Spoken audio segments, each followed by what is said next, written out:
Des fois, il arrive plus. Des fois, il y a des journées meilleures que d'autres, mais je pense que c'est ça qui me fait, qui me fait triper le petit quotidien.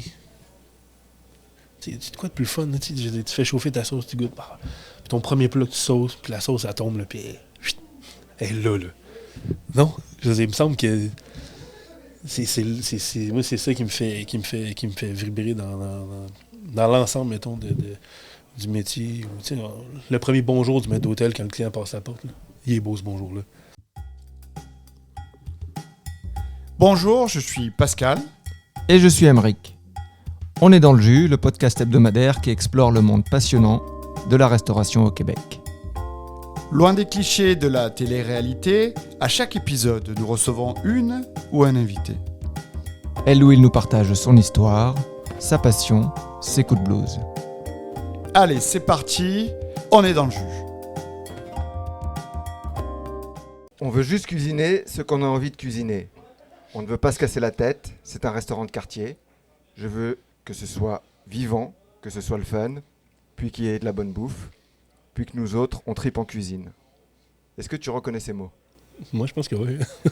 C'est ce que notre invité disait à l'ouverture de son restaurant. Best Chef Award, en route, Laurier. Et malgré tout ça, notre invité reste fidèle à ses engagements de simplicité. Un seul service, ouvert seulement la semaine, communication minimaliste. Le prix est resté celui d'un restaurant de quartier. Aujourd'hui, c'est Simon qui est dans le jus. Salut Simon. Salut. Salut Simon. Alors, c'est toujours, ça va toujours, toi ? Oui, ça va très bien. Ouais. Merci. Donc, avant de commencer, là, c'est important, Aymeric, de signaler quand même que si aujourd'hui on peut faire cet épisode, c'est grâce à nos amis et notre seul sponsor qu'on a trouvé en 3 ans. C'est les amis de Collabore. Merci les amis. Si vous ne les connaissez pas, Ouais. c'est une entreprise québécoise, une entreprise d'ici, et ça c'est important, qui distribue des produits alimentaires. Ils ont la marque Noref, ils ont la marque Lauzon pour les viandes, ils ont la marque Mathurin, ils ont les produits menus. Donc on les remercie de nous soutenir et de nous aider à faire rayonner la gastronomie québécoise. Eh ouais, parce que nous aussi on galère. Mais un peu moins maintenant. Donc toi, est-ce que tu as galéré au début quand tu as ouvert ton resto il y a 5 ans, ou ça s'est passé comment Ça s'est passé un peu sur un coup de tête, en fait. J'étais au restaurant Le Manitoba, puis le restaurant était fermé. Fait que, comme on était habitué de rouler non-stop, puis j'avais comme besoin de faire quelque chose. Puis je me suis mis par hasard à regarder s'il y avait des locaux disponibles. Comme ça, Juste pour passer le temps. Puis, C'était pendant la pandémie. Bah ouais, 2020. Ouais. Ah ouais. Ouais, pendant la pandémie. J'habite dans le quartier, j'ai vu qu'il était ici. Quartier Villeray. Ouais, là on est dans Villeray, de l'autre côté de la rue c'est Rosemont. Ah ouais, c'est la Ouais, frontière. on est comme sur la limite. Ouais, vous jetez des tomates de temps en temps ou... Non, mais j'habite dans Rosemont. J'ai pas de tomates, non. Fait que c'est ça, on a commencé à regarder tranquillement. J'ai vu qu'il était ici à louer. Au début, ouais, on n'était pas sûr. On l'a laissé du temps passer. Plus ça avançait, plus les prix diminuaient parce que bon, je pense que c'était plus compliqué à vendre. Puis on a décidé de se lancer sans trop avoir comme le financement total de ce qu'on voulait faire. Puis T'avais fait un business plan, t'avais fait... Un quoi? Avec des broches à foin, comme on dit. Aucun, mais tu sais, en même temps, j'ai fait d'autres ouvertures de restaurants. Ouais. C'était pas la première fois que je fais ça. Fait que je savais un petit peu quand même où on voulait s'en aller. Fait qu'on a fait avec les moyens qu'on avait quand on a ouvert. Mais ça a été du plaisir, en fait. Mais t'as surtout, ce qui est fort, c'est que t'as dit, moi, je veux pas ouvrir les week-ends. C'est quand même... À l'époque, c'était... toujours, hein, même on peut dire à l'époque, c'était il y a 5 ans déjà, et puis c'est toujours... ça se fait un peu plus qu'avant, aujourd'hui, mais je sais pas, tant que ça. À Montréal, je sais pas si... Ouais. J'en ai pas, en tout cas, j'ai pas regardé, non, j'ai pas... Toi, t'as dit, moi, lundi, vendredi, je veux être chef, cuisinier, mais en même temps, je veux avoir une vie. Ouais, c'était super égoïste, en fait. Je voulais passer du temps avec les enfants, passer du temps en famille, puis en même temps de permettre à tout le monde d'avoir ça reste que du lundi au vendredi, ça reste que c'est intense, puis c'est beaucoup de travail. Mais au moins d'avoir la possibilité de... C'est pas tout le monde qui sont en couple avec du monde qui font le même métier. Fait que d'avoir un peu cette liberté-là de pouvoir faire des trucs le week-end. Ah, un client essaie de rentrer, il est étonné, il se dit est-ce que vous êtes ouvert? Attends, c'est la question typique, il n'y a personne. Mais... Il n'y a personne. Ben, souvent, le monde se trompe, il y a l'épicerie à côté, puis des fois, il rentre. Puis... Mais, ça, c'est le classique de la restauration. Il est reparti. Il est reparti. Et encore, au moins, non, pas... mais de toute façon... Là, normalement, ils insistent un peu plus, ils disent « Oh, vous êtes ouvert ?» Il n'y a personne. « Ah, vous êtes ouvert !» D'habitude, c'est... Mais non, là, je pense qu'il s'est trompé de place. Ça arrive. Souvent. T'as des walk-in parce que alors faut dire quand même que ton restaurant il est ultra populaire, c'est booké 3 mois en avance. Deux. Ouais, au début on les a ouverts 3 mois d'avance, mais on a réduit ça à 2.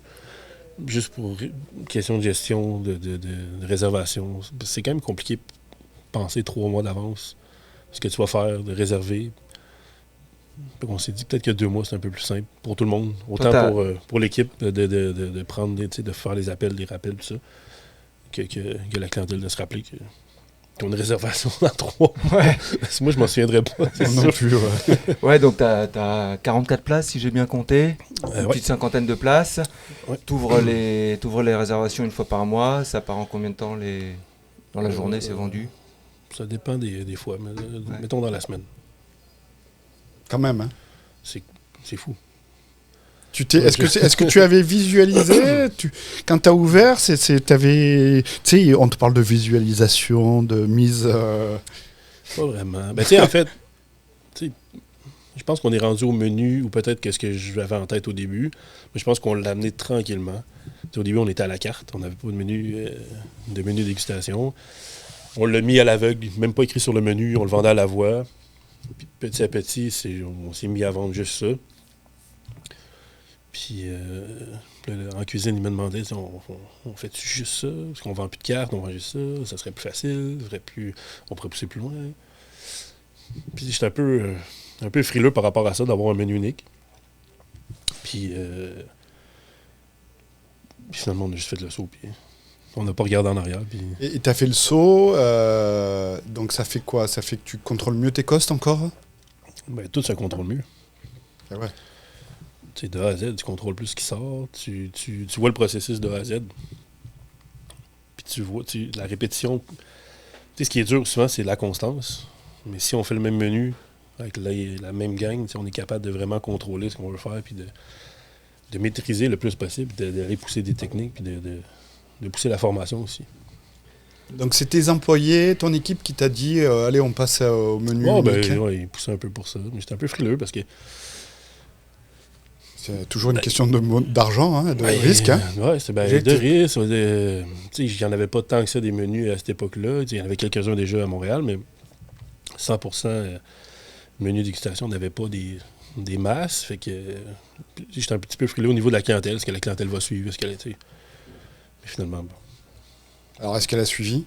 Moi, il y a une question qui me brûle les lèvres depuis l'introduction là, que je vais te poser tout de suite.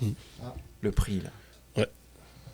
Le prix, le menu... Alors, $90. $95, si... 95 ouais. Inflation. Ouais. On n'a pas le choix, là. Salut! Il va y en avoir quelques... c'est bien. On est dans un resto. L'équipe commence à... On est dans un resto, c'est normal qu'il y ait des cuisiniers qui rentrent. Le prix, alors? Le prix, c'est quand même... Parce que c'est une expérience gastronomique. C'est combien? 6 services? C'est 5, mais avec les petits plus c'est ça, il y a des petits plus à côté. Ouais. Avec un super extra qu'on te propose. On a toujours un extra maintenant pour... En fait, c'est encore là, c'est juste pour qu'on s'amuse, nous, en cuisine. Parce que il y a certains produits qu'on n'est pas capable de mettre sur le menu pour essayer de garder un prix relativement accessible. Ça reste que c'est un luxe, puis... mais on met des extras à côté pour qu'on puisse s'amuser avec du riz de veau, foie gras, puis on s'amuse avec ça en mettant un extra. Fait que t'es pas obligé de le prendre, il n'est pas inclus dans le menu. Si tu veux, tu le prends, si tu le prends pas. Mais... Alors moi je suis venu il y a 2 mois, c'est ça à peu près, 2 mois, septembre, ouais. Et il y avait un extra là, c'était un tuna bluefin, un thon bluefin, avec la tarte laitue. Le plat signature. Ouais. Ouais. Et attends, Ouais. je pense que j'ai payé quoi, 25 $. Et encore, je suis même pas sûr que c'était pas moins que ça. C'est Ouais. fou. J'étais là, j'ai dit, mais ce prix, c'est. Est-ce que ton banquier t'aime bien? Ben, Est-ce qu'il t'a pas dit parce que franchement, t'es plein tout le temps. Tu pourrais augmenter tes prix. On pourrait 100% augmenter Tu les pourrais prix. mettre J'en ai vu 40, 50 augmenter. dollars Facilement. tranquille. Ah ouais. Mais tu veux pas. C'est une vraie volonté, tu veux pas. C'est dans l'idée j'ai toujours aimé l'idée d'un resto de quartier, d'avoir une clientèle qui vient et qui revient, de créer des liens avec les gens qui viennent manger. On a des clients qui reviennent 12, 15 fois dans l'année. Puis ça, pour moi, c'est une grosse partie de la restauration. C'est de créer ces liens-là avec les gens qui viennent manger. Parce qu'ils viennent un peu manger chez nous. Fait que d'avoir ces gens-là qui reviennent, ben, tu crées des liens, tu as des discussions avec eux. Ils vont, ça, c'était meilleur que l'autre fois. Ça. Fait que il y a quelque chose qui. Ou des fois, c'était moins bon que l'autre fois. Fait que, non, je pense qu'il y a quelque chose là-dedans qui. Moi, je trouve ça important, en fait, de rester dans ce range de prix-là. Puis, c'est sûr, tu sais, avec l'étoile qui est arrivée, c'est sûr que ça sécurise. Mais l'étoile, tu peux la perdre demain matin. Fait que si j'augmente mes prix en fou par rapport à ça, demain matin, je la perds. Je fais quoi après? Je me sentirais comme mal de rester. Je pense qu'il faut juste être régulier dans ce que tu fais. Puis... L'étoile, c'était. T'as réagi comment quand tu l'avais? T'étais content? T'étais oui. Indifférent? S'il y a quelqu'un qui dit qu'il est indifférent à une étoile Michelin, je veux le rencontrer. Non, mais tu sais, c'était nouveau au Québec. Il y avait pas. Petite controverse. Pas d'étoile. On se demandait si ça allait changer quelque chose. Qu'est-ce que ça a changé déjà? Le restaurant roulait déjà relativement très bien. Ce que ça a changé, c'est que ça a stabilisé. On est capable de prévoir plus d'avance. Fait que ça a rempli le resto plus d'avance. Donc au lieu de le remplir en 10 jours, tu le remplis en une semaine. Ouais, peut-être. Ouais. non, pas tant que ça, mais tu sais, ça rajoute une fierté. C'est une grosse tape dans le dos pour tout le monde qui travaille fort en cuisine, en salle à manger, à la plonge. Fait que... Et surtout, tous les compliments qui vont avec. Tu me disais que ton mentor t'avait texté, ou t'avais téléphoné. Ouais, c'est le seul téléphone, parce que quand c'est arrivé, ça a été la folie. Là, pendant... Il a rougi le téléphone, il est mort, il était chaud, bouillant. Mon téléphone celui-là, je pense que j'ai jamais sonné autant que ça de ma vie. Puis là, il y a eu beaucoup de médias qui sont rentrés pour filmer les premières images, tout ça, fait que c'était un peu intense. Surtout quand vous n'avez pas prévenu, hein? Non, puis tu sais, je veux dire, moi, on se dit, là, c'est pas ma spécialité là, de faire ça. Fait que ça a été un peu intense au début. Puis le téléphone sonnait en même temps, puis il y avait beaucoup de caméras dans place. Puis à un moment donné, j'ai vu son nom, puis j'ai fait OK, on arrête tout, mais je sors dehors. Pris le téléphone, puis c'était incroyable là, d'avoir ton mentor qui t'appelle, puis qui crie au bout du téléphone. Qui est peut-être encore plus fou furieux que ce que tu es toi. Oui, non, c'est des moments complètement fous. Là. Alors attends, c'est qui ton mentor? Daniel Villeneuve. Ouais. T'as travaillé avec lui à Québec et à Montréal. Ouais. J'ai fait les deux. J'ai travaillé en tout et partout 5 ans, je pense, avec lui. Toi, t'es de Montréal Moi, je viens de Boisbriand. Tu viens de Boisbriand? Ouais. Ok, donc pas très loin. Juste à côté de Montréal. Ouais, pas très loin. Et puis, t'as commencé comment en cuisine? Je pense comme beaucoup de monde. Ben, je sais pas si c'est beaucoup de monde. Mais à la plonge? Non, dans un fast-food. Ah oui. François-Emmanuel Nicole, pareil. Ashton. Ouais. J'ai commencé chez AEW. OK. C'était à la place Rosemère, c'est dans un centre d'achat. Puis j'ai travaillé dans le temps des fêtes, puis c'était intense. On était trois en cuisine. J'aimais l'esprit d'équipe, j'aimais le fun qu'on a eu. Puis le propriétaire du restaurant où je travaillais avait un service traiteur. Il me parlait beaucoup du métier de cuisinier, puis il n'arrêtait pas de me dire que c'était un beau métier. Puis j'ai décidé de m'inscrire à l'école hôtelière. Puis de Laval. De Laval. Exact. C'était un DEP d'un an et demi. Puis pendant que je faisais l'école, je travaillais tous les soirs à un restaurant qui s'appelait le Saint-Christophe à Laval. Puis là, je suis tombé sur un chef exceptionnel. Qui s'appelle comment? Stéphane Charpentier. Il est plus ici. Il est retourné en France. Mais Qu'est-ce qui fait que c'est un chef exceptionnel? tout ce qu'il faisait. Il faisait de la cuisine classique française, mais le cassoulet, ça nous prenait 3 jours à faire. On faisait des tartes tatin minutes. On faisait... Tout était... Mettons, aujourd'hui, ce que je sais aujourd'hui, là, j'aurais donc aimé encore être plus focus, bien apprendre encore plus avec lui. Fait que je travaillais tous les soirs. Je finissais l'école à 3h, à 4h, j'étais au resto. Je fermais, puis je travaillais le samedi aussi là-bas. Fait que le dimanche, congé, puis c'était tout. Toi, est-ce que tu viens d'une famille où la bouffe avait une place importante? Non. Non, c'était pas quelque chose chez nous qui... Ça n'avait pas vraiment de... Ça n'avait pas de place super importante, là. On cuisinait pas beaucoup chez nous, en fait. mais je sais pas si ça a eu un impact ou pas. Mais je pense pas. Je pense que c'est surtout le... Je suis quelqu'un d'intense dans la vie. Quand je vais dans quelque chose, j'y vais à fond ou j'y vais pas. Puis j'ai fait beaucoup de sports d'équipe plus jeune, dans des gros niveaux. Puis je pense que j'ai toujours recherché ça un peu, je pense, cette espèce d'effet de groupe puis d'intensité. Puis je pense que la cuisine, ça fitait quand même dans ces critères-là. Après avoir ta formation, c'était quoi la suite de ton parcours? Dès que j'ai fini l'école, j'ai envoyé mon CV par fax à Daniel à Québec. Ah oui, c'était Alors, un fax, c'était pour les gens qui ne connaissent pas, un fax. C'est pour ça que je l'ai dit, le fax. C'est l'ancêtre du texto. Ouais, l'ancêtre du texto, du mail. Donc, un fax simulé, donc il l'a reçu. Ouais. Ah ouais, puis je me souviens de l'appel, j'étais avec un ami, on s'en allait jouer au billard en plein jour, parce que bon, à cette époque-là, on faisait ce qu'on voulait. Puis il y avait le gros système de son dans le fond, puis là, j'ai mon téléphone sonné, puis c'est 418. Je suis comme, mets-toi sur le côté!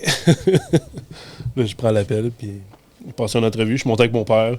J'ai passé 3 heures dans le bureau avec Daniel qui m'expliquait la façon de fonctionner, puis je suis déménagé. Toutes mes affaires, je suis parti tout seul à vivre à Québec. Mais pourquoi Daniel Vézina? Pourquoi t'avais... J'ai toujours été tiré par sa cuisine, par ce qu'il faisait. Je trouvais que ça avait de l'air autant technique que gourmand, je sais pas, il y a quelque chose qui m'attirait beaucoup. Puis aucun regret. C'était incroyable. J'ai tellement appris.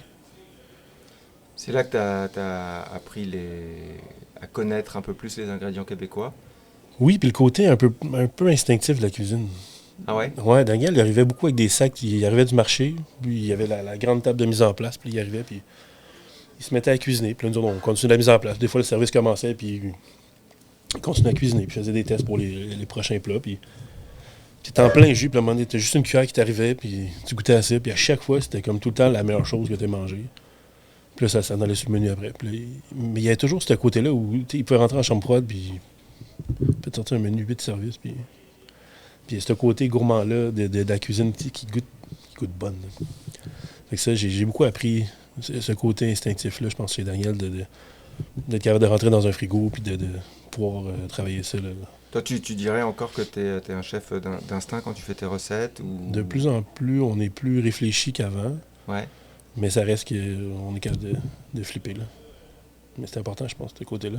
Genre, tu vois un produit, là, ça te parle et tu construis autour de ça? Oui, mais là, on le fait plus en équipe qu'avant, mettons. Avant, c'était plus un travail que je faisais tout seul, mais là, ici, depuis... Allô? Salut!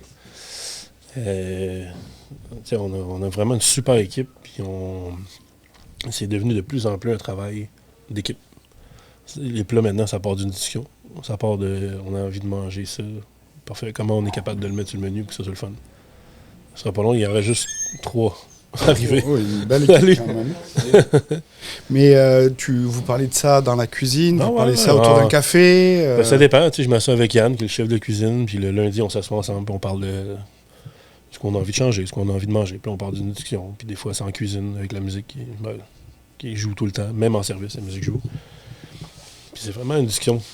Puis je pense que c'est le fun d'impliquer tout le monde dans la discussion. Comme ça,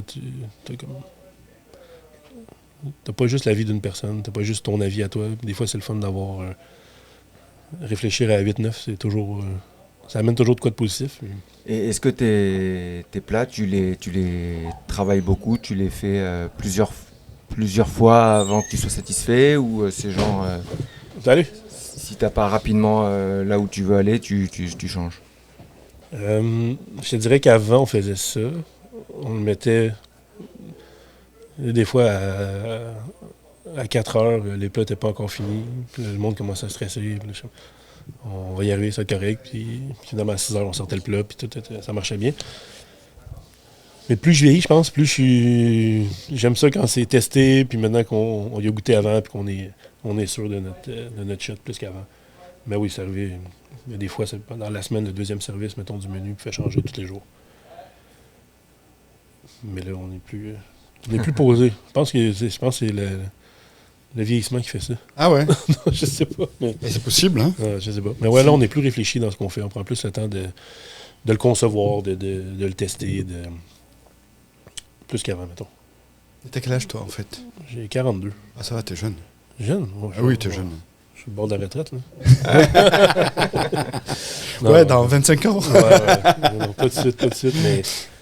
Non, mais je pense que c'est une évolution qui est le fun à vivre aussi là-dedans, d'avoir des plats qui peuvent changer vite, mais maintenant d'avoir des plats qui sont un peu plus réfléchis, qu'on prend le temps de le faire. Je pense que ça amène une structure aussi en cuisine, ça amène un calme aussi un peu plus, moins de stress pour le gars que j'ai dit, ton plat il change, mais il n'est pas fait encore. Fait que je pense que ça amène un calme en cuisine, puis une structure. Parce que c'était plus facile avant aussi. On était 4. Là, on est rendu entre 8 et 9. Fait que c'est plus facile maintenant d'avoir une structure et de prendre le temps de faire les choses.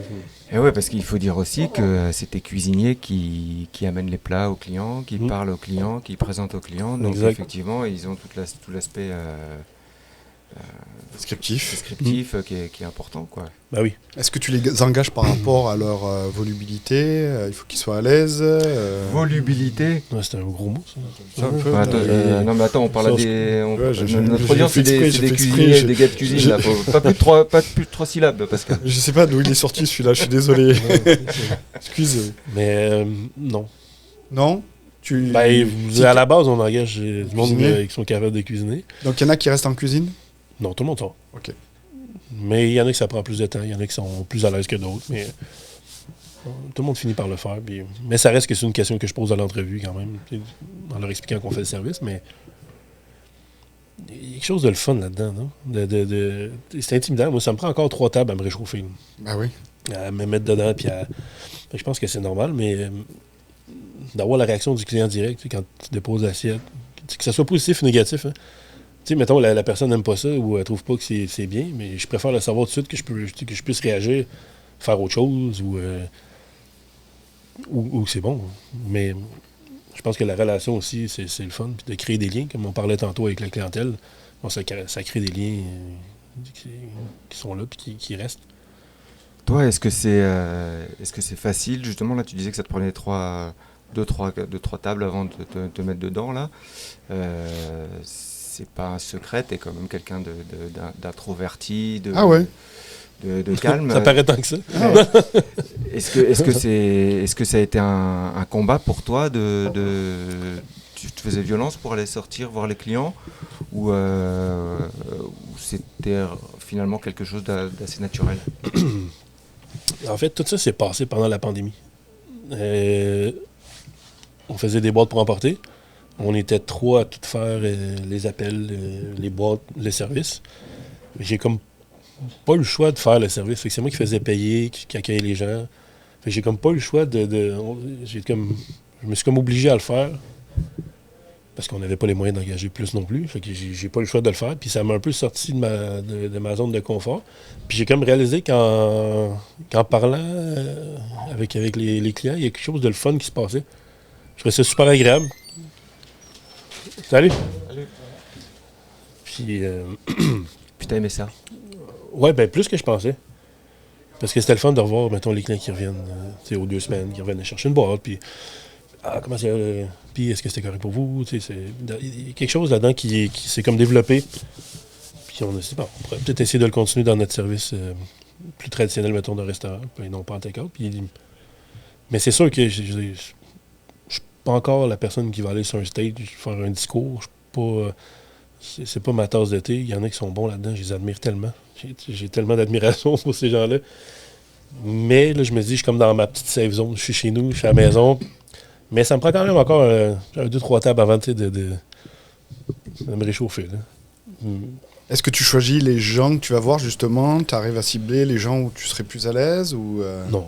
tu Non, vas faut juste y aller. juste y Non. aller. Ouais, puis après, ça va. Là, après ça, un coup que c'est fait, c'est comme si de rien n'était.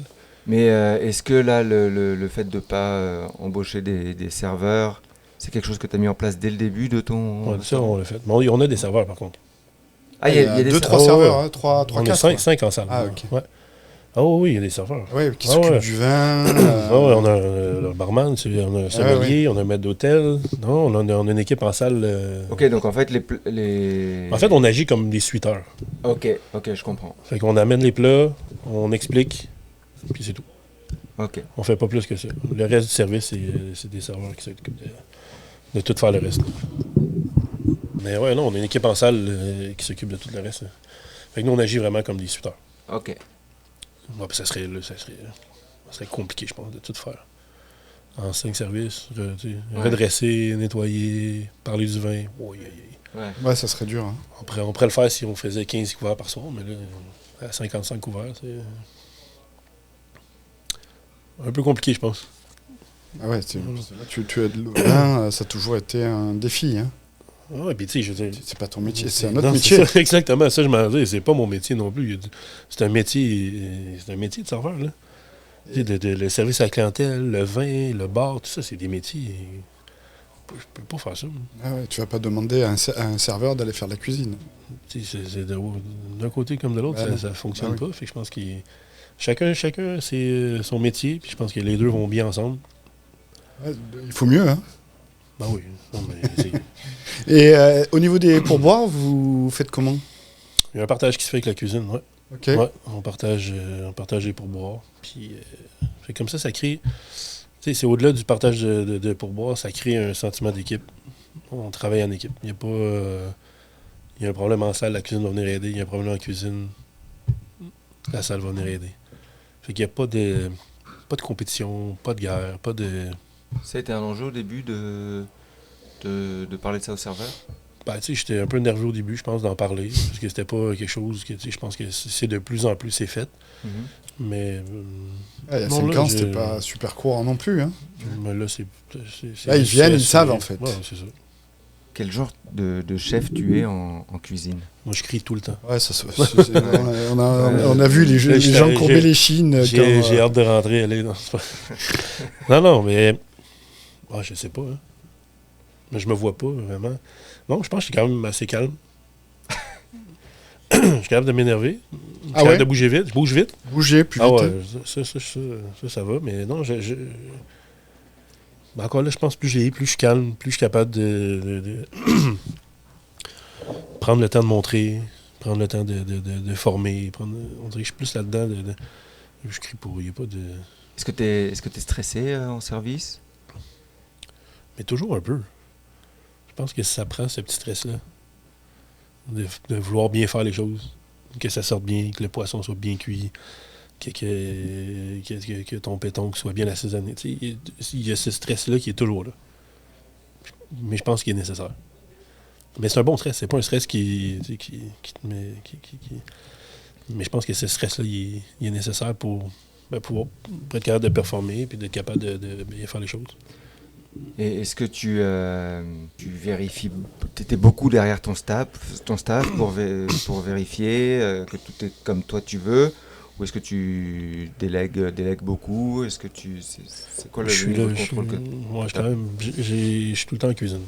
C'est toi qui envoie les plats, qui vérifie avant de les envoyer? Beaucoup quand même. On a comme divisé la cuisine en 3 sections. Fait que c'est après ça, pour nous, c'est facile. C'est avec Yann de pouvoir checker chaque section, comment ça se passe. Parce que le service 1 et 2 sont ensemble. Fait que c'est eux qui ont le premier rush du service. Fait qu'on est capable de vraiment se concentrer avec eux. Après ça, nous, on va se diviser la tâche après ça. Je vais rester plus 1-2, puis s'occuper un peu plus du service 3-4. Fait qu'on est capable d'avoir un œil sur pas mal tout ce qui sort. Mais c'est pas par manque de confiance. C'est juste s'assurer que ça sorte bien. Mais c'est pas dans le... C'est pas au-dessus de ton assiette à regarder, puis à te regarder, puis faire shaker le monde. C'est plus dans le... T'assures que ça se passe bien, qu'il y a un bon rythme. On regarde les timings, on s'assure que les plats sortent dans un temps assez régulier pour pas qu'il y ait d'attente entre les assiettes. Mais c'est pas un contrôle, genre... Pas de micromanagement. Non. Et si un soir t'es pas là, tu gardes le resto ouvert ou pas? Oui. Et puis, mais je suis pas là. C'est rare, je suis pas là. Et puis quand t'es pas là, est-ce que tu t'es stressé ou est-ce que t'es complètement... Non, j'ai confiance en l'équipe. Ouais. Non, ça, je suis pas... c'est sûr que il y en a une petite partie de stress, mais il y a autant un stress que quand je suis là que quand je suis pas là. Il y a toujours ce petit stress-là de faire... J'espère que ça va... Qu'ils vont être corrects. T'sais. C'est plus dans le sens de... Ils vont... l'enjeu que si je suis pas là, de rajouter de la job aux autres. Il y a toujours ce truc-là. Mais là, on s'est monté une équipe que je sois là ou pas, ça roule. C'était ça le but. Mais non, je suis pas stressé. J'arrive à la maison avec les enfants, puis je passe vite à autre chose. Donc t'as pas une caméra cachée Mais ça, faut pas le dire. Cachée. C'est pour ça qu'elle est cachée. Hein. Ils vont le savoir, sinon. Non, faut faire confiance. Je pense que c'est important. Puis je pense que c'est comme ça aussi je pense aussi que c'est comme ça que tu évolues comme cuisinier. C'est que si je suis tout le temps là à te dire quoi faire, à tout le temps checker, tout le temps, à un moment donné, il faut que tu sois capable de voler tes propres ailes. Mais... Fait que c'est pour ça que je suis là, mais je les laisse aller quand même. Je suis pas en train de leur crier dessus tout le temps. C'est pas correct, c'est pas toi. C'est pas ça, là. Puis, tu sais, qu'elle soit placée comme ça. Donc tu seras pas 3 étoiles alors. Non. Non, ça va. Le 3 étoiles, Aymeric. Hein. 3 étoiles. Il faut que ton œuf de truite, il faut qu'il soit à la même place que. Ouais, mais en même temps, tu sais, s'il y a une table qui est comme ça, puis l'autre table est comme ça, mais les deux personnes dans la même table, ils ont la même affaire. Oui. Ça va. Bien sûr. C'est ça l'enjeu. C'est que la même table soit dressée pareil, mais si l'autre table à côté, le poisson n'est pas identique, puis il faut le placer un peu comme ça. Ça goûte la même chose. Il est bien assaisonné, il est bien cuit. Ouais. L'expérience est la même. Ah oui. C'est quoi tes ingrédients fétiches? Parce qu'on va parler un peu de cuisine là. Parce que on est là pour ça quand même. Ouais, parce que là, la gestion, c'est le fun, mais on veut cuisiner. Là. Ouais. Bah oui. Moi, ouais, mais c'est moi la gestion, je suis désolé. Hein. Regarde, il vient de se détendre d'un coup, il s'est détendu. Donc tes ingrédients phares, c'est quoi là? C'est déjà la saison que tu préfères au Québec. L'automne. Ouais. Ouais, je pense que c'est l'automne. Début de l'automne ou fin de l'automne? Ah, tout. Je pense que j'aime beaucoup lire les vieux livres du Québec de cuisine, tout ça. Puis je pense que l'automne, vers l'hiver, je trouve que c'est la saison qui se porte le mieux. Où on est capable de vraiment, on dirait, refaire un peu l'identité de ce qui se faisait autrefois. Parce que c'est quand même costaud, là, ce qu'ils mangeaient à l'époque. Mm-hmm. Les bouillons. Alors, moi, j'aime ça, les bouillons. J'aime ça, les sauces. J'aime ça. Fait que l'automne, je trouve que ça devient réconfortant. Il y a quelque chose de... On peut mettre une petite louchette de sauce de plus, là, puis c'est pas grave. L'été, on dirait qu'on se dit, ouais, il faut que ça soit un peu plus en fraîcheur parce qu'il fait chaud dehors. Mais l'automne, tu y vas gourmand. Là. Puis je pense qu'il y a quelque chose qui me plaît beaucoup là, dans l'automne. Tu sais, le petit coton ouaté, là. Ouais. Ouais. On dirait que là, quand tu commences à le mettre, là, j'ai l'impression que... Pense à un légume tout de suite, ce serait quoi? Légume d'automne. J'aime beaucoup le rutabaga. Ah ouais? Ouais. Fin de l'automne, puis tout l'hiver. J'aime tellement ça. Comment tu le travailles? Plein de façons. On l'a brûlé, on l'a juste mis dans une sauce, juste braisé, juste infusé. Il y a plein de façons. On a fait une crème montée avec. On a fait plein de trucs. Mais je trouve que ce goût-là, on dirait que ça goûte chez nous. Là. Et surtout que tu t'as fourni chez des producteurs locaux en plus. Tu passes pas par de grosses chaînes. C'est le rutabaga, tu le prends où? Ça dépend des années. Okay. C'est important que ce soit local, tu le choisis, tu vas voir Je pense que c'est la base. Tu vas voir la ferme avant. Ouais, des rencontres surtout. La ferme, j'aimerais ça dans un idéal, mais avec le resto, la famille 7 jours seulement. Pas de 8e jour. le temps commence à manquer, mais non, j'aime ça au moins des rencontres. Là. souvent, ils viennent nous voir au restaurant, puis on prend le temps de prendre un café ensemble, puis de jaser, puis de voir. Mais là, j'en ai pris beaucoup à l'époque, mais là, ils font plus les restos vraiment. Mais Cadet Roussel, il y avait des méchants beaux tabagas. Fait que non, c'est vraiment des rencontres, là, je pense, qui déterminent avec qui on veut travailler, puis comment que ça se passe. Là. Je pense que la relation est bien importante à avoir. Est-ce que l'hiver, là, au Québec, c'est un enjeu de trouver des bons produits? Qu'est-ce que tu cuisines, toi, l'hiver? Des betteraves, des carottes. Tabaga. Ouais. Ah ouais, mais tu sais, c'est sûr que rendu, on n'est pas plus... mais tu sais, rendu en février, mars, avril, c'est compliqué. Même d'avoir des produits du Québec, ça devient de plus en plus compliqué. Puis des fois, on n'a pas le choix de tricher, mais ça reste qu'on essaie le plus possible de le faire localement. Puis c'est tellement excitant. Savoir du stock, tu as le maraîcher qui vient de porter des trucs, puis hey, goûte à ça, tu croques dans... Tu ouvres une courge, il te la fait manger crue. Il y a quelque chose il y a quoi de magique qui se passe là-dedans. La relation avec les gens qui on travaille, le produit qu'ils font, la fierté de mettre leurs produits d'avant. Fait que, tu vois que tu rencontres quelqu'un puis il y a des étoiles dans les yeux parce qu'il te fait goûter cette courge-là, puis tu dis OK, moi je vais essayer de faire. Je vais essayer que le monde, on ait les mêmes étoiles quand on va sortir le plat. Puis je pense que c'est bien important. Est-ce que tu trouves que au niveau justement de ces producteurs passionnés, il y a une évolution depuis 20 ans au Québec? Ben oui. Ouais, tu le sens? Ben oui. Ah, c'est plus accessible qu'avant. Là. Maintenant, en plus, tu peux en avoir quasiment sur le bout de ton téléphone. Tu peux commander des produits locaux. Tu as des listings par courriel. Pas comme avant. Là. C'est le fun. Faut en profiter. Mais ça, c'est tout ça. On a tout ça grâce à du monde qui l'ont fait avant nous. On pense à Normand qui, lui, il a tout défriché pour nous. Là. Nous, on l'a facile maintenant. Là. Mais s'il n'y avait pas tout défait ça, on n'en serait pas là aujourd'hui. Là. Mais c'est encore que le début, là, j'ai envie de dire. Là. Je pense que ça va toujours évoluer. Je pense que y a des pionniers comme Normand, puis après ça, il y a du monde qui vont prendre le flambeau au passage, qui vont l'amener dans eux, ce qu'ils pensent être bon, puis après ça, il y a une autre génération. Mais je pense que ça va toujours, mais je pense qu'il faut juste pas oublier d'où ça part de ça. Mais on est chanceux maintenant. Tu as travaillé avec Normand Laprise? Non, j'aimerais beaucoup. Tu l'as jamais fait des collabs ou des... Non, j'aimerais ça. Normand, si tu nous écoutes. Un jour. J'aimerais beaucoup ça l'inviter à cuisiner avec nous.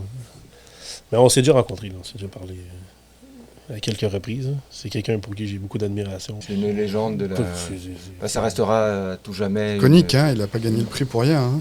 Ah non, c'est incroyable. Ça restera une légende de la cuisine québécoise. Là. Oh, 100%. Est-ce qu'il y a d'autres personnes qui t'ont influencé, à part Daniel, à part Normand, et ton chef d'ailleurs? Est-ce que un jour tu l'as recontacté quand tu étais à Laval, là, le chef dont tu parlais, qui est reparti en France? Non, c'est pas revu. Ok. Mais il m'a donné, quand je suis parti le dernier jour, il m'a donné un livre de cuisine que j'ai toujours, c'est l'art culinaire français. Il me l'a signé, ça bouge pas ma bibliothèque, ça sort pas de chez nous, ça reste là. Puis non, j'aimerais ça le recontacter un jour, ou y parler, mais je sais qu'il y a Gilles Herzog à l'ITHQ, mais ça a été comme son chef aussi en France à une certaine époque. Fait qu'on a comme ça en lien, puis je l'ai croisé à l'ITHQ récemment, puis il m'a dit qu'elle allait lui parler de tout ce qui est arrivé. Mais, au moins, il va savoir. On dirait qu'il y a comme une petite fierté de savoir qu'il va savoir qu'il y a eu une évolution. Puis, mais ouais, c'est fou. Je me souviens encore, il nous faisait des staff meals, c'est du couscous merguez, je me souviens encore ce que ça goûte. C'est quand même fou, quoi. Pour vrai, c'était fou. Les cassoulets qu'il faisait, j'ai jamais remangé un truc comme ça. Est-ce que tu fais du cassoulet pour ton staff, pour le staff meal? Non, mais je dirais peut-être. Hein? C'est une bonne idée, ça. Mais non, j'ai jamais goûté un truc comme ça. Puis il y a une soirée, je pense que la soirée la plus stressante de ma vie, c'est Simon, t'es tout seul à soir. J'ai commencé, je suis tout seul. Je m'occupais plus des entrées à cette époque-là. Puis non, moi, il faut que tu fasses les viandes, je peux pas être là. J'ai jamais cuit ça, un riz de veau, moi. Je dis, je vais te le montrer. C'est parfait. C'était la chose la plus stressante que j'ai faite. C'est la tarte tatin, là, quand t'as cuit dans le four, puis ça prend une demi-heure de cuisson, puis après ça, il faut t'affiner sur le four, puis il faut pas que ça brûle, puis après ça, t'as plus de deuxième chance. Non. Oh, mais quand ils en ont commandé une ce soir-là, j'ai jamais été stressé de même. Donc tu faisais les entrées, la viande et la tarte. Ah ouais, tu faisais tout, quoi. Ben, cette soirée-là, c'est arrivé une fois. Là. Mais normalement, le chef est aux viandes, poissons, légumes. Ah oui. Mais ouais, ça a été très formateur.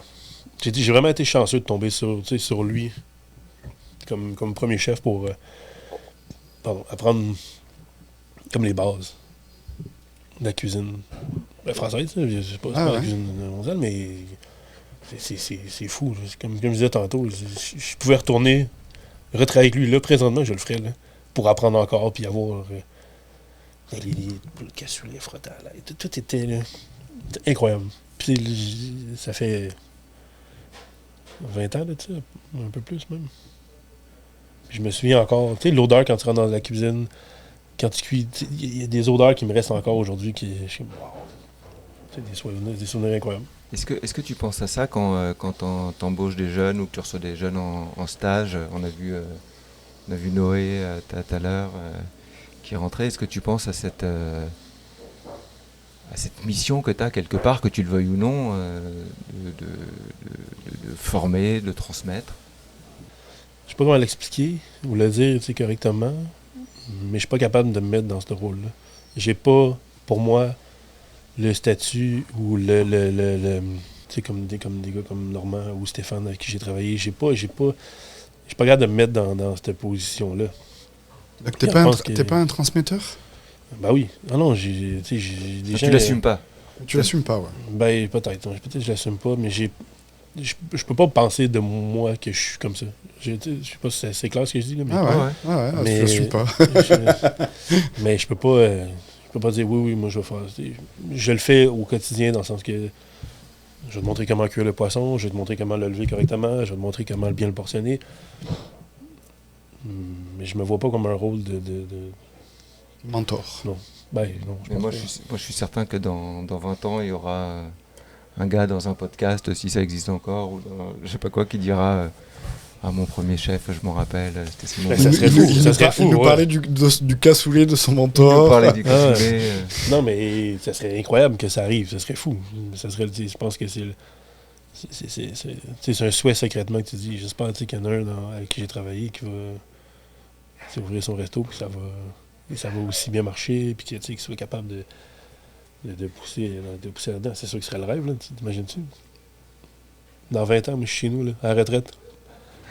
Je regarde votre podcast, puis il y a un ancien qui parle, puis qui dit « Ouais, moi, j'ai fait ça là-bas. » Je dis « Bon, mission accomplie. » Ça veut dire que ma job est faite. Mais aujourd'hui, elle n'est pas faite encore. Oh, ma job, elle vient de commencer, je pense. Non, j'ai rien fait encore de ce que je veux accomplir. Alors, qu'est-ce que tu veux accomplir? Oh, c'est long. Il dure combien de temps? Oh, non, nous, tant que tu nous dis pas stop, on enregistre, nous. Hein. Non, mais juste de toujours pousser plus en cuisine.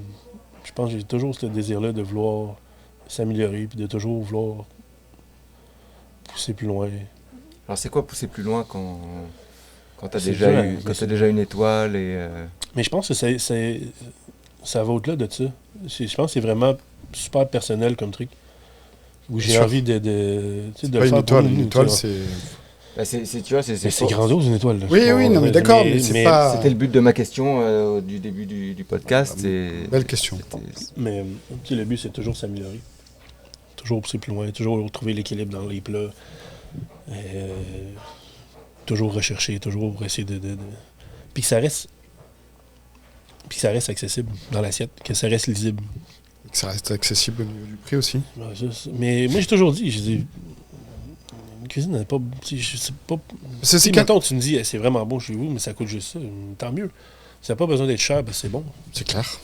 Je dis pas que c'est bon, je vais pas inventer notre... mais je pense qu'il faut... J'ai mangé ici, je peux le dire.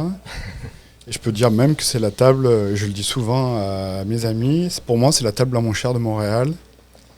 Et voilà, donc si vous n'avez pas déjà mangé au Mastar, je vous conseille de prendre... Coupable. Ouais, coupable. Un jour. Un jour. Non, mais ça vaut vraiment le coup. Et puis $95 aujourd'hui, tu vas dans des restos, t'as pas grand-chose pour $95. Et d'un resto de quartier. Et un resto de quartier, c'est bien. Mais t'as des quartiers, t'as des restos très populiste, je sais pas comment dire ça, là, grand flux, où la qualité, on s'en fout, il n'y a pas de rigueur, et tu payes beaucoup plus cher que ça. Donc, moi, je le conseille vraiment à tout le monde, vraiment. Je suis touché par ton discours. Je pense qu'il faut que ça reste. Je pense qu'il faut pas. Je pense qu'il faut que ça touche le plus de monde possible, la cuisine. Fait qu'en regardant un prix raisonnable, je pense qu'on va essayer de... Tu sais, c'est super personnel de manger un plat de quelqu'un, je pense. Mettons, je viens chez vous, là. Puis tu me cuisines un cassoulet, mettons, là. C'est dans la merde. Mettons, on parle Chez moi, de ça, là. chez moi, Tu sais, mettons, tu reçois quelqu'un chez vous, tu vas essayer de faire quelque chose qui va être senti. Tu sais, tu reçois quelqu'un à qui tu as envie de discuter, tu vas faire un bon plat, faut que ça soit le fun, puis ça se passe bien. Puis qu'il y a quelque chose qui... Tu sais, ça passe...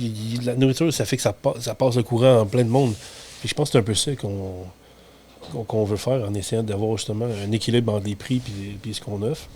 Ouais, c'est ça, quand tu reçois quelqu'un, tu penses à quelque chose, tu te dis qu'est-ce que je vais lui faire qui va lui faire plaisir, Ouais. Qui a du sens pour moi de faire. Ouais, puis c'est trouver un peu tout cet équilibre-là. C'est un peu ça que j'ai plus avec qui je parlais de ça.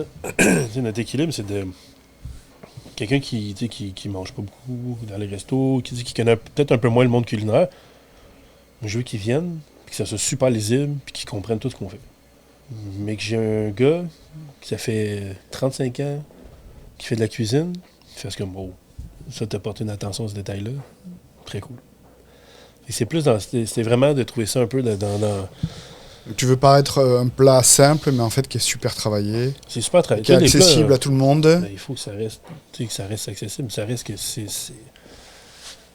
Comme je disais, il faut que ça rejoigne du monde, il faut que ça soit le fun, il faut qu'il y ait la discussion autour de la table, il faut qu'il y ait, comme on parlait, la clientèle qui vient, qui revient, créer des liens avec eux. C'est ça qui rend le restaurant magique, je pense. Ou un restaurant, je parle pas nécessairement d'ici, mais je pense qu'on a toute notre petite place où c'est le fun d'aller manger, puis que tu jases avec le serveur, puis tu viens de qui, puis qu'est-ce que tu manges, puis ce que tu as bu, puis qu'est-ce que tes préférences. Je pense que c'est là-dedans aussi que ça passe. Par le service à la clientèle, par la sommellerie, par toutes les facettes en fait du restaurant. C'est pas juste la cuisine. Ah, c'est l'expérience. C'est l'expérience totale. C'est le moment. Ah ouais, c'est le moment. On a tellement des vies qui bougent, tellement de choses, que quand tu viens t'asseoir ici, on sait que t'as rien à penser à part la discussion avec la personne avec qui tu es en face. Le reste, on s'occupe. Passer un bon moment. Ouais, juste d'avoir du plaisir, que la musique soit pas trop forte, assez forte. Tu sais, il y a quelque chose qui s'installe dans l'ambiance, dans le tout, en fait, dès que tu passes la porte. Que ce soit l'accueil ou que quand tu pars. Il y a plein de petites facettes comme ça qu'on toujours à peaufiner, toujours essayer de voir. Puis c'est ça qui fait que tu te tentes pas de faire ce métier-là, parce qu'il y a toujours quelque chose à faire. Toujours quelque chose à améliorer, toujours quelque chose à faire. Alors, c'est ça, tu disais que dans ta cuisine, là, tu cherchais à aller plus loin.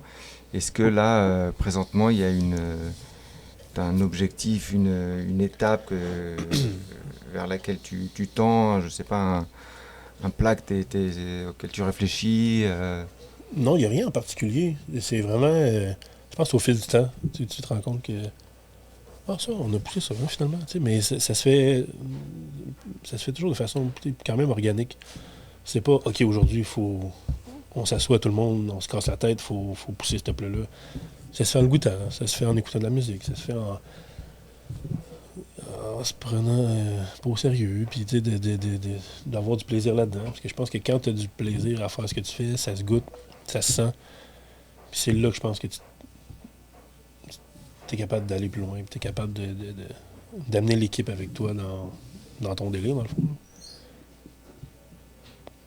Mais il n'y a pas de plan particulier. Je me dis ça, je vais faire ça. Non, c'est de dire, OK, parfait, là, on a tel poisson qui rentre. OK, c'est quoi la meilleure façon qu'on peut le cuisiner? Puis on essaye. Puis on fait juste des tests. Mais c'est toujours de continuer à triper là-dedans. Puis c'est toujours l'espèce d'équilibre. De plaisir sérieux, de ce qui sort de l'assiette, le plating. Il y a toujours un petit équilibre à avoir là-dedans. Puis pour l'instant, c'est beaucoup de plaisir. Ça n'a peut-être pas l'air comme ça, là, mais... C'est sûr. Est-ce que tu peux nous raconter une affaire où ça n'a pas marché? Ou genre, t'étais content d'un plat, et puis puis le staff ou les clients ne comprenaient pas. Et puis On ne l'envoie pas. En ce temps-là, on le goûte avant. Ça veut dire que chaque fois que tu envoies un plat, tu es sûr que nouveau les plat? clients, il apprécie, ils comprennent ce que tu veux dire. Un nouveau plat qui sort de la cuisine, maintenant? Ouais. Ah ouais, c'est sûr qu'on goûte. Donc, c'est tes autres cuisiniers qui disent autant, nous, on comprend pas. Mais on goûte, puis si ça marche pas, on le fait pas, là. Non, il y a eu un Et plat récemment où, là, je me souviens plus, ça fait combien de temps, on s'est dit, hey, ça va être notre banger du menu, ça. On goûte à ça, on l'a jamais servi. C'était pas bon. On l'a jeté. Et ça, on est parti sur autre chose. Mais c'est ça qui est beau. C'est ça qui est le fun. C'est pas... c'est pas sortir des strikes tout le temps, quoi. Ben non. Ben, en même temps, c'est impossible de sortir tout le temps des gros plats. Puis mais il faut juste pas les servir quand ça arrive.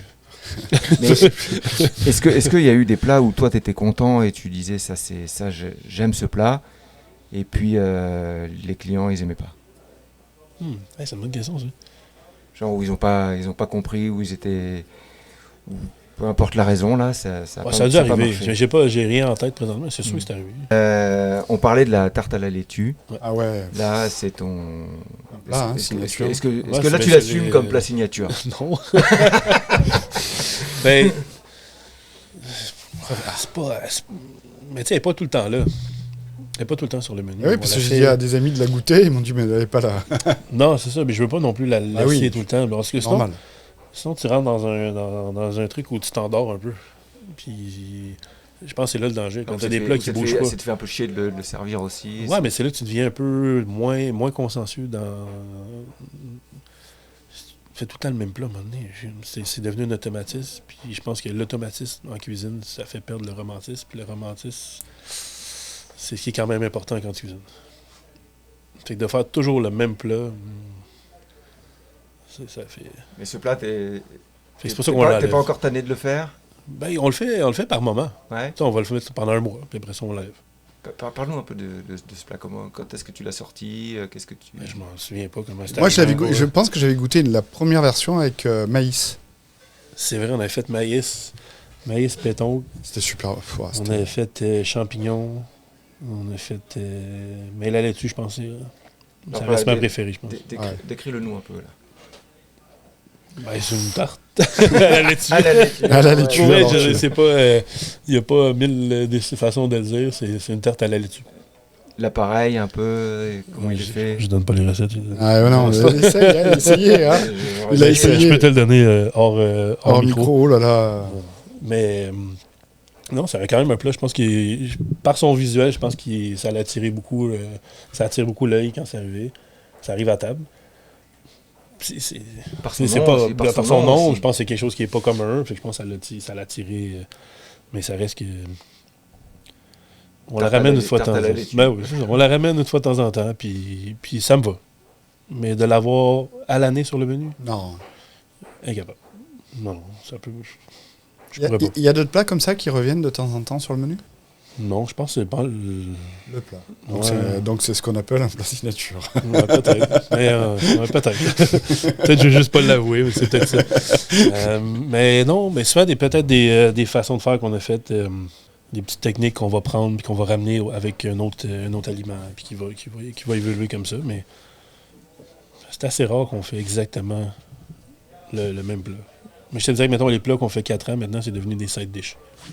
C'est devenu un peu plus des plats d'accompagnement, vu qu'on essaie de pousser un peu plus sur les plats principaux. On essaie de faire évoluer ça, puis d'avoir des petits à côté. Donc, comment tu choisis? Tu as 5 items sur le menu. Ouais. Comment vous choisissez l'équilibre? Comment tu choisis ça?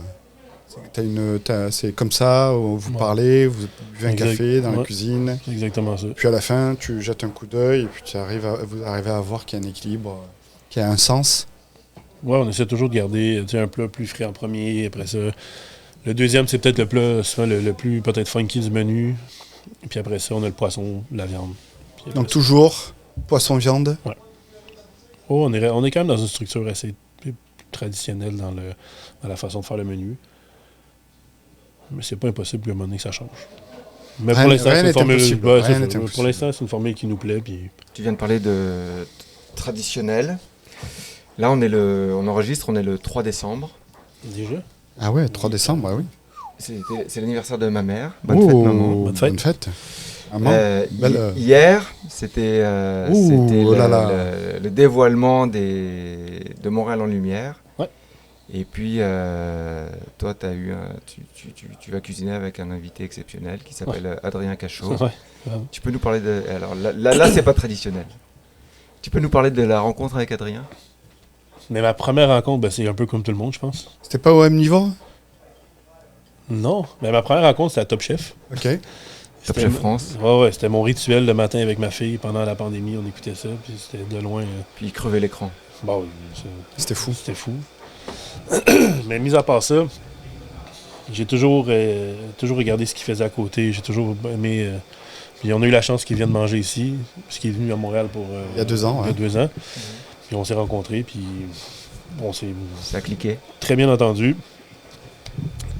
Fait que là, on va cuisiner ensemble. Vous êtes restés en contact? Ouais, rester en contact. Parce qu'il devait venir l'année dernière, mais il y a eu un empêchement. Ouais, un empêchement de dernière minute, fait que ça a été annulé, mais ça, c'est des choses qui arrivent dans la vie. Fait que, mais on est juste content qu'il soit là cette année, puis ça va être... Bon là, je vous dis les amis, là, c'est même plus la peine d'essayer. Ouais. On a essayé pourtant, on a essayé de les places se sont vendues en soudoyer. Une heure ou... Je sais plus, moi je regarde pas mais ça s'est vendu vite. Ah ouais, on est le lendemain de l'annonce et c'est déjà sold out, quoi. Ouais. Même à 5h hier, c'était déjà... Ah oui. Ouais, ça s'est passé vite. Je pensais pas que ça allait se faire aussi vite. En plus, il a fait un post, donc forcément... Ah ouais, mais c'est sûr que là, ça l'a... Alors déjà, les gens, ils attendaient, parce que nous, on disait, il y a peut-être Adrien Cachot, Ça va être la folie. J'ai tellement hâte. J'ai tellement hâte d'être en cuisine. Tu sais, juste de cuisiner avec lui. J'ai juste de voir comment il travaille, ses techniques. C'est fou ce qu'il fait là-bas. Là. Alors, il vient avec toute son équipe, il nous disait. Ouais, il vient qu'une... Donc, ils sont en 9. Ouais. Ouais, ça va être fou. Donc, ils débarquent. Hein. Ça va être parfait. Le vaisseau qui arrive. Le vaisseau débarque au complet. Ça va être malade. Ça va être... Écoute, ça fait... On voulait le faire l'année passée, ça n'a pas marché. On a très hâte de le voir, qu'il passe du temps avec nous en cuisine, d'échanger, de voir les... Mais c'est tout le temps le fun, ces événements-là, de rencontrer des chefs, de sortir un peu de ce qu'on fait. Ils ont des techniques différentes de ce qu'on fait. Ils ont une façon de voir les choses. Des fois, ça te fait réfléchir sur d'autres façons de faire. Mais non, Adrien, ça va être fou. Est-ce que tu vas faire de la méditation avant? Parce qu'il va arriver, lui, c'est un créatif, instinctif. C'est parfait. On va le vivre. On va faire comme il a envie de faire, puis c'est tout. Ah non, moi, je suis pas stressé par ça. Est-ce que tu prépares tes équipes tout le monde le connaissait déjà. Tout le monde sait, tout le monde le connaît, tout le monde voit ce qu'il fait, tout le monde a envie qu'il soit là. Ça va être incroyable. Ah non, il ne faut pas stresser avec ça. Ah non. On est excité en fait. On n'est pas stressé, on est excité de l'avoir avec nous, qui vient de passer du temps à Montréal avec nous autres, à apprendre avec lui, à voir ses techniques, de voir son univers. Ah non, ça va être incroyable. C'est le 23 et le 24 février. Exact, ouais. Ils attendent au cas où il y ait des annulations. Oui. Elle est déjà pleine. non. Et t'as demandé aux gens de payer d'avance ou pas? Parce que c'est ça aussi, c'est que tu prends des réservations et ils payent pas. Ils payent sur place. Ouais, sur place. Donc il y a un petit risque qu'il y ait des gens qui annulent. C'est toujours un risque. Il y a beaucoup d'annulations? Non. Ils attendent trop. Parce que moi j'ai une réservation, puis Adrien Cachot vient à Montréal, je l'annule pas. Là. À moins d'un truc sur extrême, un brancard. Même là, j'ai peut-être trouvé une façon de venir, mais non, ça va arriver, et puis ça fait partie de la game. Ouais, et puis le jour même, tu as une annulation une table qui s'annule, tu as juste à mettre un poste. Il y a une table de deux, puis non, ça me stresse pas. Ah non, mais t'as pas c'est une table qui annule, je ne vais pas être fâché. C'est pas quelque chose qui me prend d'énergie. Puis qu'elle se remplisse ou pas la table, dans le sens que les gens ont des empêchements dans la vie, puis c'est pas... on verra rendu là, mais pour l'instant, on va se concentrer à essayer de notre partie de faire quelque chose de bien pour pas... c'est ça, tu veux bien performer, quand tu es un chef de ce niveau-là dans ta cuisine, tu veux bien faire les choses, mais on va rester fidèle à ce qu'on fait. Puis... Et là, il t'a déjà un peu parlé du menu ou c'est la surprise totale? On n'a pas parlé de ça encore du tout. Ouais, Mais c'est encore tôt, je pense. Ah oui, c'est en tôt, février. bien sûr. On a le temps en masse. bien sûr. On va. Puis même si ça se dessine 10 minutes avant, ça sera ça. Mais tu sais que c'est ça qui va se passer. Hein. Ben, tant mieux. Puis je pense que c'est parfait comme ça. Si c'est comme ça que ça se fait. Toi, tu cuisines un peu le phoque? Moi, j'ai cuisiné pas mal au Manitoba. Ouais. Quel conseil tu donnerais? Parce que c'est quand même un animal, il y a beaucoup de cuisiniers qui craignent un peu ça, parce que c'est selon l'âge qu'il a, il peut être assez féreux. Donc quel conseil tu donnerais pour le phoque? De pas trop le cuire, en fait. De le manger c'est ça, c'est un plus peu le... saignant que trop cuit. Mais ici, j'en cuisine pas. Ah ouais, t'en fais pas ici? Non. Ah On ouais. dirait que je l'ai fait. Puis on passe à autre chose. Ok. Mais c'est pas que j'aime pas ça, c'est pas que j'ai ça. C'est juste que peut-être qu'un jour ça viendra, mais pour l'instant, on dirait que c'est pas encore rentré dans le créneau, dans ce qu'on. C'est pas planifié pour le prochain changement de menu, en tout cas. Mais non, j'ai hâte de voir ce qu'il va faire avec ça. J'ai l'impression qu'il va nous cuisiner quelque chose avec. C'est possible. On verra. On verra. Mais, De toute façon, moi, on découvrira. c'est pas, moi, ça, c'est pas quelque chose qui me stresse. Tant qu'il est bien, qu'on a les produits qu'il a besoin, qu'il est bien, qu'il se sente bien avec nous, qu'il y a du plaisir, c'est ça qui est important. Après ça, le menu qui change 5 minutes avant. C'est le fun. Pour vrai, moi, c'est pas ça qui me stresse. Puis je pense que l'équipe est habituée aussi ici de travailler un peu comme ça. Fait que c'est pas un frein, mettons. Au contraire. J'ai hâte de découvrir son univers. Bon, ben super. Merci beaucoup, Simon. Merci de nous avoir accordé ce temps. Merci beaucoup Simon. C'est rare que tu donnes des entretiens là. Ouais. T'aimes pas ça? T'es mal à l'aise? Ben, ça te fait chier? Ben, ou... non. J'ai juste. Il répond pas au texte, donc il lâche tomber. Mais ça, Il c'est laisse. pas. Mais ça, c'est. Je suis le pire là-dedans, mais tu sais. Puis le pire, c'est que je réponds. Dans ma tête, j'ai répondu. Donc, ma mère, elle m'a texté. Elle me texte, elle dit, t'es là pour Noël, mettons. Parfois, on va être là. Puis, dans ma tête, j'ai répondu. 3 semaines après. Ouais, Ouais, ça approche. Pas répondu. Mais non, c'est pas de la mauvaise foi sur rien du tout, jamais, au contraire. Mais pour les médias en particulier, là, c'est quelque chose qui te coûte de te mettre en avant ou C'est que je sais pas quoi dire. Même là, j'ai l'impression d'avoir pas dit grand-chose. Puis Comme nous d'habitude. Hein. mais je sais pas. Je suis pas. Je sais que ça serait peut-être bon pour le resto que j'en fasse un peu plus, que je sois un peu plus là-dedans, mais ce que je préfère faire, c'est la cuisine. Ouais, c'est un peu ça que j'aime faire. Mais c'est ça, j'ai pas encore l'impression. J'écoute j'écoute là, les podcasts que vous faites, puis je suis comme. Qu'est-ce que je vais dire? J'ai pas une histoire, j'ai pas. C'est pas. Je fais de la bouffe, je tripe dans ce que je fais, j'aime mon métier, j'aime le monde avec qui je travaille, j'aime la clientèle, j'aime recevoir des produits incroyables qu'on a ici. Mais à part ça, je sais pas trop quel message que je pourrais dire. C'est quand même pas mal comme message. Mais- Hein. C'est ça le message, la simplicité. C'est super simple. C'est que je suis passionné par ce que je fais, mais des fois un peu trop. Non, c'est pas vrai. Ah. Non, jamais. Elle a attaqué une séance de psy, là, sinon.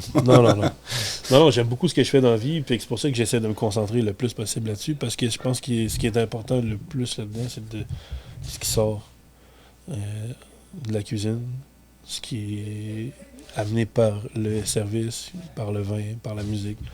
Fait que je me concentre beaucoup plus sur ça que de faire des émissions où je me dis, je sais pas quoi je vais dire. Je suis quelqu'un de timide, fait que de juste.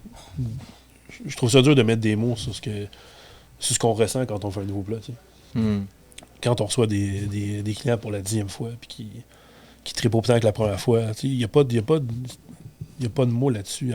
Il n'y a pas vraiment de mots qui peuvent exprimer ce qu'on ressent à ce moment-là. Fait que c'est pour ça que je me dis, je préfère les vivre au jour le jour là-dedans que d'essayer de trouver des mots ou essayer de overthinker, dire des choses où je suis plus ou moins à l'aise dans ce domaine-là, mettons. Mais je vais faire le psychologue de comptoir, là, parce que c'est ma ça. spécialité. Est-ce que tu penses que la cuisine, c'est ta façon de t'exprimer? Wow! Ok, là, on y va deep. Ah, bah, je te dis psychologue de comptoir. Peut-être. Je sais pas. Comme je te dis, c'est ça, j'ai pas de gros trucs philosophiques par rapport à la cuisine, par rapport à ce que je fais dans la vie. Je trouve que c'est un métier manuel. C'est un métier où il faut travailler pour arriver à quelque chose. Il faut mettre des heures, il faut mettre du travail, il faut goûter, il faut essayer, il faut se tromper. Mais c'est ça, j'essaie d'en écouter des reportages avec le monde, ont des pensées super philosophiques, puis j'essaie de m'inspirer d'eux, mais moi, tout ce que je veux dans la vie, là, c'est me lever, venir triper avec la gang ici. On est rendu 13 ou 14, temps plein ici. Mon but, c'est que tout le monde soit bien, qu'on ait un beau moment ensemble, qu'on mange bien au staff meal, qu'à 5h30, tout le monde est en place, tout le monde est heureux, on reçoit les premiers clients. Le vin est au frais, la musique est belle, le café est moulu. Je dirais que tout ça, c'est ça qui est comme le focus. Mais des fois, il arrive plus. Des fois, il y a des journées meilleures que d'autres, mais je pense que c'est ça qui me fait qui me fait triper le petit quotidien. Tu sais, quoi de plus fun, tu fais chauffer ta sauce, tu goûtes. Puis ton premier plat que tu sauces, puis la sauce, elle tombe, là, puis elle est là. Non? Il me semble que moi, c'est ça qui me fait vibrer dans l'ensemble, mettons, du métier. Le premier bonjour du maître d'hôtel quand le client passe à la porte, là, il est beau ce bonjour-là. Il est le fun à entendre. Il y a quelque chose dans tous ces petits gestes-là quotidiens qu'on fait qui fait en sorte qu'il y a ça au père, puis que le client, quand il rentre, on le prend en charge, puis qu'il est comme je choisis rien, servez-moi de la bouffe. Est-ce qu'il y a un chef qui a écrit sur ça, justement, la simplicité du geste? Parce que là, je pense à un livre de Philippe Delerme qui explique les petits moments de la vie qui lui font plaisir. La première gorgée de bière et autres petits plaisirs minuscules. De Philippe Delerme? Ouais. Il explique que lui, ce qu'il aime, c'est équeuter les petits pois. Il dit, c'est là où je suis le plus heureux. Quoi. Ben oui, puis c'est dans ces petits gestes-là, dans toutes les... Puis c'est le fun, parce que notre métier nous permet d'avoir beaucoup de ces petits gestes-là. Autant que dans une journée, ça peut être les pires moments. C'est cool, je trouve ça beau que tu prennes le temps encore de les... Parce qu'il y a beaucoup de gens qui oublient ça.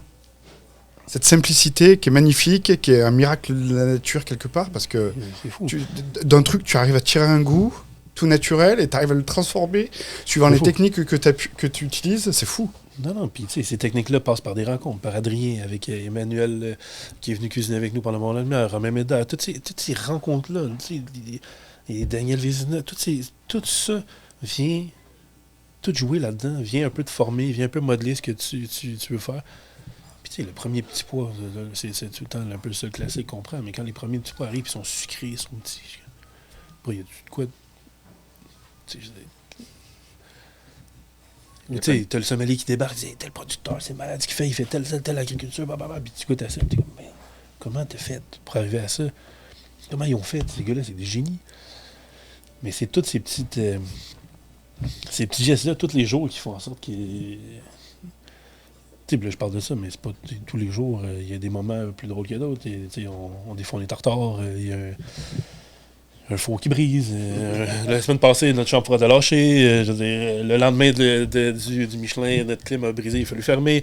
Fait qu'il y a plein de petits moments de même qui te ground aussi. Mais je pense que c'est le petit côté romantique aussi de cuisiner, de prendre le temps de goûter.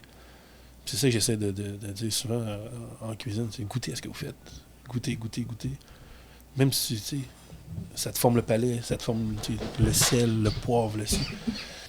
C'est important parce que ça te crée ta mémoire aussi, ça te crée tes souvenirs. Tu sais, je me souviens encore du cassoulet, je me souviens encore du staff meal qu'on se faisait. Mais c'est parce que, tu sais, on l'a goûté, on l'a mangé, puis c'est ça que ça forme. Et Marc Vera disait... c'est goûter, c'est le plus beau cadeau qu'un cuisinier puisse faire à son client. 100%. Ben oui. Mais si tu goûtes pas à ton plat et tu l'envoies, comment tu sais? Si t'es assez assaisonné, si c'est chaud, si c'est... Tu goûtes pas ce que tu fais. Je pense que c'est comme la base. Hein. C'est la fin. Là, c'est un appel. La lumière vient de lâcher. Il n'y a plus de batterie. Bon, écoute, merci pour tout. Merci de t'être livré j'espère que c'était OK. Avec super. Authenticité, simplicité. Merci les amis de nous avoir écoutés. Restez dans le jus. Ciao. Ciao.